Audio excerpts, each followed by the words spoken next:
Hi மக்களே, இந்த வாரம் ரிலீஸ் ஆன சில படங்களில் ரொம்ப பரபரப்பாக பலராலும் பேசப்படுற படம் வந்து பெருசு. படத்தோட டைட்டில்லேருந்தே அந்த கன்ஃபியூஷன் ஆரம்பிச்சிருக்கோம், அந்த கான்ட்ரவர்சி ஆரம்பிச்சிருக்கோம். அந்த டைட்டில் டிசைன் பண்ணியிருக்கிறதே அந்த இங்கிலீஷில் எழுதிக்கும்போது பெருசும் தமிழில் ரூவையும் கொஞ்சம் ஒரு மாதிரி பெருசாக ஸ்ட்ரைட்டாக பண்ணியிருப்பாங்க. அதுலேருந்து அந்த படத்தோட ஃபுல் கண்டென்ட் என்னன்றது, இது வந்து ஒரு அடல்ட் கண்டென்ட் மூவி அப்படிங்கிறத அந்த டைட்டில்லேருந்து எல்லாருக்கும் புரிய வச்சுருப்பாங்க.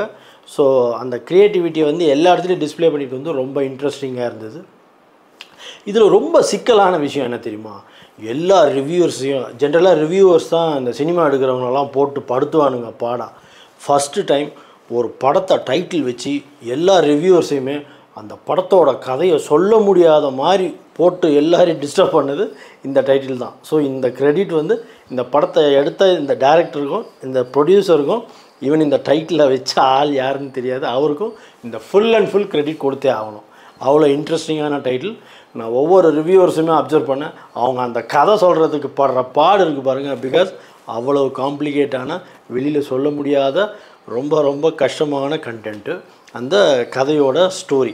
இந்த பெருசு படத்துடைய மூல கதை அப்படின்னு பார்த்தா, இது 2023 ரிலீஸ் ஆன டென்டிகோ அப்படிங்கிற ஒரு சிங்கள மொழி அந்த படத்தில் வெளியான நல்ல வரவேற்பை பெற்ற நிறைய அவார்ட்ஸ்லாம் வாங்கியிருக்குன்னு சொல்கிறாங்க. ஸோ அந்த படத்துடைய ரீமேக் தான் இந்த படம். இதை தமிழில் எடுத்திருக்காங்க. அந்த படத்தை இயக்குன அதே இளங்கோராம் தான் தமிழ்லையும் இயக்கியிருக்காரு. இதை வந்து கார்த்திக் சுப்புராஜுடைய தயாரிப்பு நிறுவனமான ஸ்டோன் பெஞ்ச் தான் வந்து தயாரிச்சிருக்காங்க. இந்த படத்தை வந்து சில கன்ஃபியூஷன்ஸ் இருக்குது. இது வந்து ஆல்ரெடி 2023 ரிலீஸ் ஆயிடுச்சுன்னு சொல்கிறாங்க. பட் சில பேர் இப்போ ரிலீஸ் பண்ணியிருக்காங்கன்னு சொல்கிறாங்க. அதை பற்றிய கிளாரிட்டி எனக்கு இல்லை. ஈவன் அந்த டென்டிகோன்ற படத்தையும் நான் பார்த்தது கிடையாது. நான் பார்த்த ஒன்லி வெர்ஷன் வந்து தமிழ் வெர்ஷன் தான். ஸோ என்னோடய review full and full based on Tamil வெர்ஷன்ஸுடைய ரிசல்ட்டை வச்சு தான். இது full and full adult based content. எல்லாமே டபுள் மீனிங், டபுள் அர்த்தங்கள் இருக்குது. பட் சின்ன பசங்களை அவாய்ட் பண்ணிடுறது ரொம்ப நல்லது. 18 அபவ் கண்டிப்பாக போய் பார்க்கலாம்.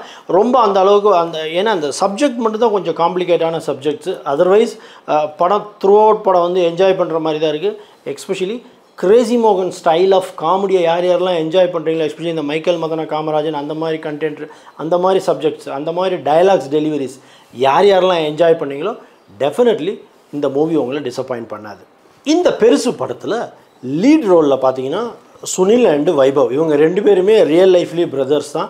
இது நிறைய பேருக்கு தெரியாது. இவங்க ரெண்டு பேரும் அண்ணன் தம்பின்னு. இவங்க ரெண்டு பேரும் ரியலாகவே பிரதர்ஸ். இவங்க ரெண்டு பேரும் உண்மையாலுமே அண்ணன் தம்பியாகவே இந்த படத்தில் பண்ணியிருக்காங்க. இவங்க ரெண்டு பேருக்கும் ஜோடியாக நிஹாரிகா அண்டு சாந்தினி. நிஹாரிகா வந்து தமிழுக்கு புதுசாக வந்திருக்காங்க, கன்னடா இண்டஸ்ட்ரியிலேருந்து வந்திருக்காங்க. ஸோ அவங்க அறிமுக நாயகியாக இதில் அறிமுகமாகிருக்காங்க. இவங்களெல்லாம் தவிர பாலசரவணன், ரெடின் கிங்ஸ்லி, முனிஷ்காந்த், கருணாகரன், அப்புறமா இந்த நக்கலைட்ஸ் சொல்லுவாங்க, அதில் ஒரு அம்மா ரொம்ப ஃபேமஸாக நடிப்பாங்க, தனம், அவங்க, விடிவி கணேசன், இப்படின்னு ஒரு பெரிய நட்சத்திர பட்டாளமே இதில் நடிச்சிருக்கு. படம் ஃபுல்லாகவே கூட்டமாக தான் இருப்பாங்க. அந்த மாதிரி நட்சத்திர பட்டாளம் நிறைந்து கலக்கியிருக்கிற படம் தான் பெருசு. இந்த படத்தோட சினிமாட்டோகிராஃபர் சத்யா திலகன், மியூசிக் அருண்ராஜ். இந்த படத்தோட ஒன்லைனர் என்னென்னு ரொம்ப கஷ்டம் இந்த படத்தோட ஒன்லைனர் சொல்கிறதுக்கு. பிகாஸ் அவ்வளோ காம்ப்ளிகேட்டான ஸ்டோரி. படம் ஆரம்பித்த 5 நிமிஷத்துலேயே படத்தோட கதை, அது என்ன கஷ்டமான விஷயம்ன்றது எல்லாருக்கும் தெரிய வந்துடும். அது எப்படி சொல்கிறதுன்னு எனக்கும் தெரியல. வைபவும் சுனிலும் அண்ணா தம்பிங்க ரெண்டு பேரும். அவங்க அப்பா வந்து கொஞ்சம் சபல புத்தி உள்ள ஆள். ஸோ அவர் என்ன பண்ணார், ஒரு நாள் ஒரு வயாகர மாத்திரையை சாப்பிட்றாரு. சாப்பிட்டு இறந்துடுறாரு. ஸோ அந்த வயாகர மாத்திரை சாப்பிட்டதுனால அவரோட ஆண் உறுப்பு வந்து எரெக்ட் ஆகி அப்படியே நின்றுடுது செங்குத்தாக வானத்தை நோக்கி. ஸோ என்ன பண்ணிடுறாங்க, வீட்டில் உள்ளவங்களுக்கெல்லாம் தர்ம சங்கடமாக போயிடுது. ஐயோ, ஊர் மக்கள்லாம் வருவாங்களே, இவரை எப்படி நம்ம அடக்கம் பண்ணுறது, இப்படி ஒரு கன்றாவி கோலத்தில் இப்படி எரெக்டான சிச்சுவேஷனில் இப்படி நிற்கிது, இது எப்படி மக்கள்லாம் கன்வின்ஸ் பண்ணுறது, மக்கள்கிட்ட என்ன சொல்லுவாங்க, மக்கள் எவ்வளோ கேவலமாக பேசுவாங்க அப்படிங்கிற மாதிரி ஒரு சூழலில் இதை மக்களுக்கெல்லாம் தெரியாமல் எவ்வளோ கஷ்டப்பட்டு இந்த டெட் பாடியை கொண்டு போய் அடக்கம் பண்ணுறாங்க அப்படிங்கிறது தான் இந்த படத்துடைய பயங்கரமான நாட்டுள்ள அகில உலக சூப்பர் ஸ்டார் ஸ்டோரி இது. ஸோ இந்த கதையை எப்படி கிளைமேக்ஸ் வரைக்கும் நகர்த்திட்டு போகிறாங்கங்கிறது தான் full fun and comedy. Especially Crazy மோகன் ஸ்டைலில் சொல்லியிருக்காங்க. படம் ஃபுல்லாக சிரித்து என்ஜாய் பண்ணலாம். இந்த படம் full and full adult content, 18+ content இது. ஸோ சின்ன பிள்ளைகளை யாரும் மறந்தும் கூட்டிகிட்டு போயிடாதீங்க. பட் 18க்கு அபோவ் உள்ளவங்க கண்டிப்பாக என்ஜாய் பண்ணலாம். ரொம்ப அந்த அளவுக்கு ஒஸ்ட்டுன்னு சொல்ல முடியாது.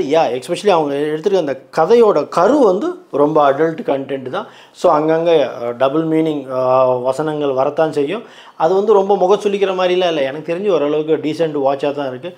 இன்னொன்று தமிழில் எனக்கு தெரிஞ்சு ரீசெண்ட் டேஸில் இந்த மாதிரி அடல்ட் கண்டென்ட் ஓரியன்ட் மூவி வந்ததா ஞாபகம் இல்லை. So this is well crafted movie அப்படின்னு தான் நான் சொல்லுவேன். உண்மையாலுமே தேட்டரில் அந்த என்ன சொல்கிறது, அந்த ஃபுல் தேட்டரே ரொம்ப நாள் கழித்து ரொம்ப என்ஜாய் பண்ணி சிரித்து ஒரு மூவி பார்த்தாங்கன்னா டெஃபினெட்லி சொல்லுவேன் இந்த மூவி எல்லாருமே என்ஜாய் பண்ணி பார்த்ததை நான் லிட்ரலாக ஐ விட்னஸ் பண்ணேன். இந்த படத்துடைய இந்த காமெடியை வந்து சில பேரால் ஏற்றுக்க முடியல. நிறைய பேர் இது வந்து டிஃப்ரெண்ட் ஒப்பீனியன் இருக்குது. என்னென்னா சில பேர் சொல்கிறாங்க நோ இது எனக்கு பயங்கரமாக என்ஜாய் பண்ண அப்படிங்கிறாங்க. பட் சில பேர் சொல்கிறாங்க என்னையா காமெடி டைமிங்ஸ் ஒர்க் ஆகலை அப்படிங்கிற மாதிரி சில பேர் சொல்கிறாங்க. இது என்ன ஆயிடுதுன்னா, இப்போ நம்ம தமிழ்நாட்டு சாம்பாரை ஒரு நார்த் இந்தியன் வந்து வச்சானா எப்படி இருக்கும், அவனோட டச் அதில் மிக்ஸ் ஆகி இதில் வரும். ஸோ அவனோட டேஸ்ட்டும் இதில் வரும். இப்போ ஒரு கேரளாவில் வந்து நம்ம தமிழ்நாடு சாம்பார் வச்சான்னா அதில் கண்டிப்பாக கேரளாவோடைய அந்த ஃப்ளேவர் வரத்தான் செய்யும். அந்த மாதிரி இந்த படத்தை எடுத்த டைரக்டர் வந்து இளங்கோராம். அவர் வந்து ஸ்ரீலங்கன் தமிழர். அவர் வந்து இந்த படம் எடுத்திருக்கார். அப்படிங்கிறப்ப இந்த நம்ம ஊர் காமெடியை பார்த்து பழக்கப்பட்டவங்களுக்கு எங்கேயோ ஒரு காமெடி ஒர்க் ஆகலையோ அப்படிங்கிற மாதிரி ஒரு ஃபீல் வரத்தான் செய்யுது. அதில் மாற்றுக்கிறதே கிடையாது. அதான் சொல்லணும், இது வந்து ஒப்பீனியன் டிஃபர் ஆகிட்டே இருக்குது. சில பேர் பயங்கரமாக என்ஜாய் பண்ணுறாங்க, சில பேர் என்னையா நமக்கு டைமிங் ஒர்க் அவுட் ஆகலை அப்படிங்கிற மாதிரியே சொல்கிறாங்க.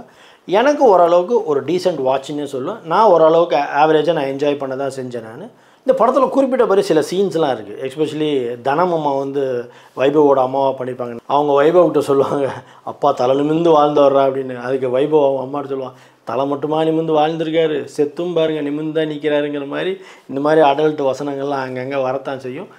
அதே மாதிரி பாலசரவணனும் நம்ம வைபவோட காம்பினேஷன் எங்கெல்லாம் வருதோ அந்த சீன் எல்லாமே தேட்டர் ஃபுல்லாகவே பயங்கரமாக என்ஜாய் பண்ணுறாங்க. எஸ்பெஷலி அதில் ஒரு காமெடி ரொம்ப ரசிக்கிற மாதிரி இருந்தது. நான் ஆன்மீகத்தில் இறங்க போகிறேன் அப்படின்னு வைபவ் வந்து பாலசரவன்கிட்ட சொல்லுவார். அப்போ சொல்லுவார் முதல்ல நீ பைக்லேருந்து இறங்குறது எப்படின்னு கற்றுக்கோ, அதுக்கப்புறமா நம்ம ஆன்மீகத்தில் இறங்கலாம் அப்படின்வார். அது ரொம்ப ரசிக்கிற மாதிரி இருந்தது. எஸ்பெஷலி நம்ம விஜய் டிவி லொல்லு சோபா சுவாமிநாதன் அவர் வர்ற சீன், அந்த ஒரு சீன் வருவார், அதில் பயங்கரமாக கலகிட்டு போயிருப்பார். இந்த படத்தோட ரியல் ஹீரோ அப்படின்ற நம்ம எல்லாம் வைபவ்னு நினச்சிருப்போம். பட் வைபவோட அண்ணா சுனில் அவர் வந்து ஓவராலாகவே நல்லா ஸ்கோர் பண்ணியிருக்காரு. அவருக்கு வந்து இது பெஸ்ட் மூவியாக இருக்குன்னு நினைக்கிறேன் அவர் பர்ஃபார்ம் பண்ணதில். ஸோ அவர் தான் எனக்கு தெரிஞ்ச படத்தோட ஹீரோ அப்படிங்கிற மாதிரி சொல்லலாம். இன்னொருத்தர் இருக்கிறாரு முனிஷ்காந்த். அவர் கொஞ்சம் லேட்டாக தான் வருவார். பட் அவர் வந்தோடனே அவரும் அவர் லெவலுக்கு பயங்கரமாக ஸ்கோர் பண்ணுவார். இது இல்லாமல் மற்றவங்களாம் இருக்காங்க, நம்ம ரெட்டின் கிங்ஸ்லி, விடிவி கணேசன், கருணாகரன், அவங்க எல்லாமே அவங்க லெவலுக்கு பர்ஃபார்ம் பண்ணிகிட்டே இருப்பாங்க. தீபா சங்கர் விஜய் டிவியில் வருவாங்களே அவங்களும் ஒரு ரோல் பண்ணியிருக்காங்க. கொஞ்சம் அவங்களோட வசனங்கள்லாம் கொஞ்சம் எனக்கு என்னவோ கொஞ்சம் முகம் சொல்லிக்கிற மாதிரி இருக்கும்னு ஒரு ஃபீல் இருக்குது. பட் என்ன பண்ண முடியும், சப்ஜெக்ட் அந்த மாதிரி. ஓவராலாகவே அவங்கவுங்களுக்கு கொடுத்த ரோல் ரொம்ப நல்லா பண்ணியிருக்காங்க. நிஹாரிகாவும் சாந்தினியும் ரெண்டு ஹீரோவுக்கு பேராக வராங்க. அதாவது வைபவ் அண்டு சுனிலுக்கு அவங்களுக்கு கொடுத்த ரோலை அவங்க நீட்டாக பண்ணியிருக்காங்க. எஸ்பெஷலி கிளைமேக்ஸில் தனமாமாவோட பர்ஃபார்மன்ஸு வேறு லெவலில் இருக்கும். ஓவராலாக இந்த பெருசு எப்படி இருக்குது அப்படின்னு கேட்டிங்கன்னா, it is 18+ content. Definitely it's adult content it is. So double meaning இரட்டை அர்த்தங்கள் உள்ளது வசனங்கள் படம் ஃபுல்லாக வரத்தான் செய்யும். ஓவராலாக ஒரு வீக்கெண்டுக்கு ஒரு ஜாலியாக ரிலாக்ஸாக போய் நாட் ஃபேமிலியோட அபவ் 18 யார் வேணாலும் போய் என்ஜாய் பண்ணலாம். இந்த மூவி கண்டிப்பாக கேரண்டி கொடுக்கலாம். ஒரு மினிமம் கேரண்டி டெஃபினெட்லி நீங்கள் என்ஜாய் பண்ணுவீங்க. எனக்கு காமெடிகள் நிறைய இடத்துல அவ்வளோவா ஒர்க் அவுட் ஆகலை. பட் சில பேர் ரொம்ப என்ஜாய் பண்ணுறாங்க, சில பேர் சொல்கிறாங்க 50-50 ஒர்க் அவுட் ஆகிருக்குன்னு. It is depends upon the person, அதை யார் வாட்ச் பண்ணுறாங்கன்னு. ரொம்ப லாஜிக்கெலாம் பார்க்காம எனக்கு ஒரு ஜாலியாக ஒரு படம் பார்க்கணியா அப்படின்னா I highly recommend this. Definitely this movie will not let you down. இது உங்களை டிசப்பாயிண்ட் பண்ணாது. Go and watch it. That's all மக்களே. மறக்காமல் ஷேர் பண்ணுங்கள், சப்ஸ்கிரைப் பண்ணுங்கள், கமெண்ட் பண்ணுங்கள். மீண்டும் ஒரு வீடியோவில் உங்களை சந்திக்கிறேன். வணக்கம்.